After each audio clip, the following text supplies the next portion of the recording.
नमस्कार दोस्तों। आज मैं सास बहू की बहुत ही बढ़िया कहानी लेकर आई हूँ। चैनल पर जो भी आते हो प्लीज़ चैनल को सब्सक्राइब ज़रूर कर लेना। कमेंट करके बता देना आपको कहानी कैसी लगी। सास बहू की दिवाली की सफाई। संतोष जी ने अभी कुछ दिन पहले अपने बेटे अविनाश की शादी की थी। रेखा बहू के रूप में उनके घर आई थी।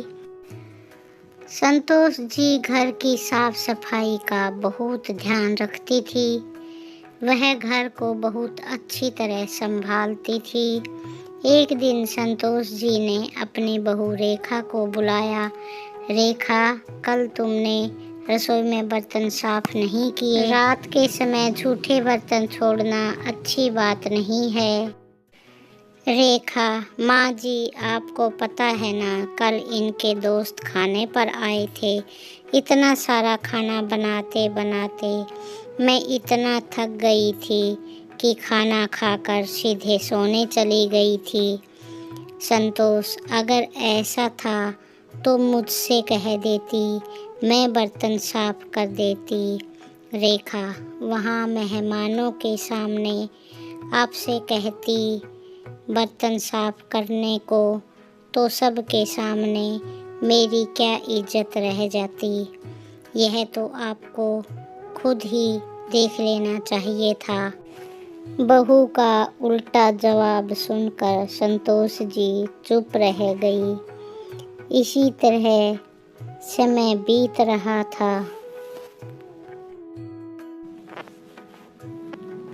एक दिन संतोष जी ने अविनाश से कहा, संतोष बेटा, घर बहुत गंदा हो रहा है।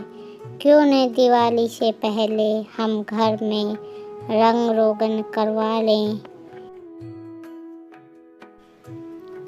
अविनाश, माँ आप तो जानते हो अभी मेरी लोन की किस्तें चल रही हैं। शादी के लिए लोन लिया था, उसकी किस्त खत्म होने के बाद ही पैसे बचेंगे। इस साल ऐसे ही सफाई कर लो।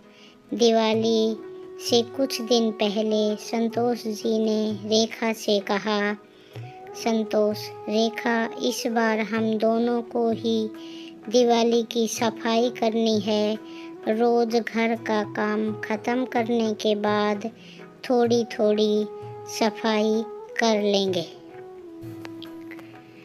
रेखा, माँ जी, मैंने तो कभी दिवाली पर अपने घर में सफाई नहीं की। मेरे पिताजी जो हर साल रंग रोगन करवाते हैं और बाहर से मजदूर पकड़ कर सफाई करा लेते हैं।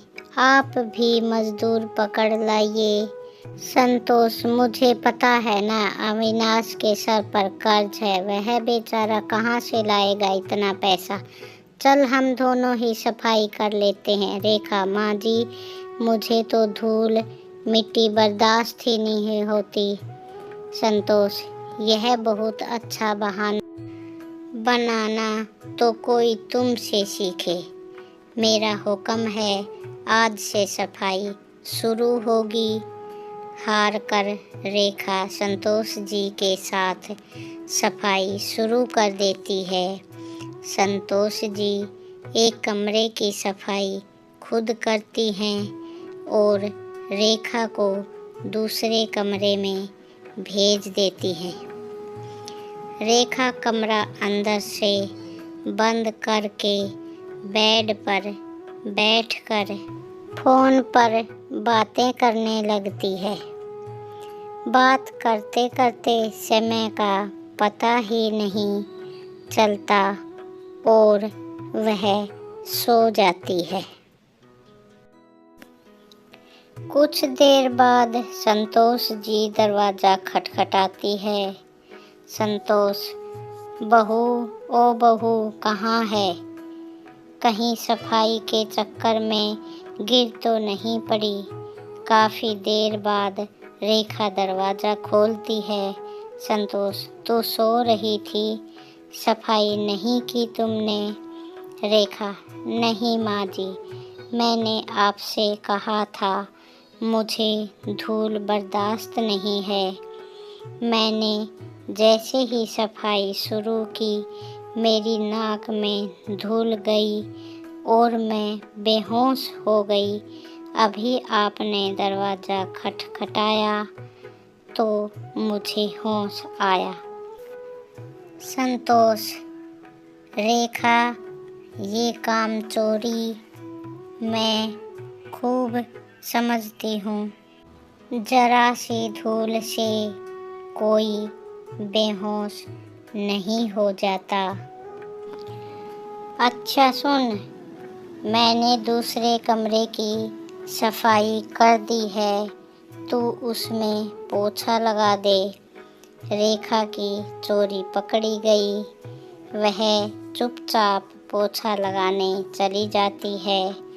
अगले दिन संतोष जी रेखा को बुलाकर कहती है, आज बाथरूम साफ करना है, तो बाथरूम की सारी टाइलों को अच्छे से साफ कर ले। मैं बाहर ड्राइंग रूम साफ कर लेती हूँ, वैसे भी तुझे धूल से एलर्जी है। रेखा चुपचाप बाथरूम साफ करने चली जाती है।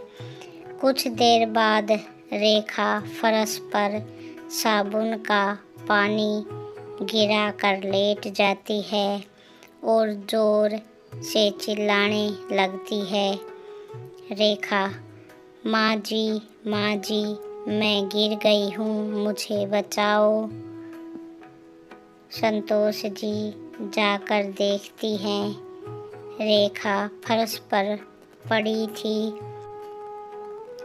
संतोष, हे भगवान, अब क्या हुआ? रेखा, माँ जी, आपको दिखाई नहीं देता, मैं गिर गई और मुझे चोट लग गई है, अब मुझसे चला भी नहीं जाएगा। संतोष हाथ का सहारा देकर रेखा को उसके कमरे में छोड़कर आती है। शाम को अविनाश आता है तो रेखा उससे कहती है, रेखा सुनो जी, सफाई के चक्कर में मैं गिर गई, अब मुझे काम नहीं होगा। अपनी माँ से कहो वे सफाई छोड़कर घर का काम संभाल ले। अविनाश संतोष जी से बात करता है। संतोष, सब बहानेबाजी है, इसकी कोई बात नहीं, मैं सारा काम कर लूँगी। 2 दिन बाद अविनाश शाम को घर आता है। अविनाश, माँ, मुझे दिवाली को बोनस मिला है, चलो दिवाली की खरीदारी करने चलते हैं। संतोष, ठीक है, वैसे भी बहू तो जा नहीं सकती। तभी रेखा भागती हुई आती है। रेखा, माँ जी, मैं भी चलूँगी, मुझे भी सारा सामान खरीदना है। यह देखकर अविनाश और संतोष जी हंसने लगे। रेखा, माँ जी, मुझे माफ़ कर दीजिए, आगे से मैं आलस छोड़कर सारा काम करूँगी। इसके बाद तीनों दिवाली की खरीदारी करने चले गए। कैसी लगी आपको ये कहानी कमेंट बॉक्स में ज़रूर लिखना। धन्यवाद।